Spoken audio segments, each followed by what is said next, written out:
Staggered office timings in Maharashtra. Will this ease pressure on public transport? Explained. The Maharashtra government is working on strengthening the urban mobility network and exploring alternative modes of transport to ease congestion in Mumbai. One of the measures may include the possible creation of a task force to revise office timings of private firms to ease the pressure on public transport. To this effect, Maharashtra Transport Minister Pratap Sarnaik has made the significant decision of allowing government employees to start work 30 minutes later than their usual timings. This move is mainly aimed at reducing crowding in Mumbai's overburdened local trains during peak hours. It will require staff to extend their time in office by half an hour to ensure there is no loss in productivity. This comes after the recent train accident in Mumbai that claimed the lives of 5 commuters. Sarnaik said though railways is under central jurisdiction, the state is committed to passenger safety, while adding that railway officials have been directed to implement crowd control measures at stations and reduce fatalities during travel. He said the state government is exploring alternative modes of transportation such as waterways, ropeways, and pod taxis in Mumbai. But, if implemented on a large scale, will this specific decision to stagger office timings reduce crowding on public transport? Has this measure been implemented elsewhere? If so, what is its impact? Let's take a deep dive. Maharashtra wants to formally involve the private sector in staggering office hours due to mounting transport woes and a passenger safety crisis.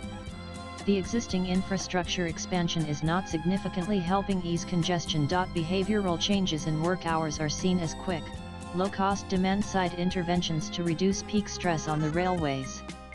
A coordinated task force will guide implementation, recognizing that infrastructure alone will not solve crowding without changes in commuter patterns. Here is why and what can be achieved. Staggered office timings can significantly reduce overcrowding in public transport systems by spreading peak hour demand across a longer period.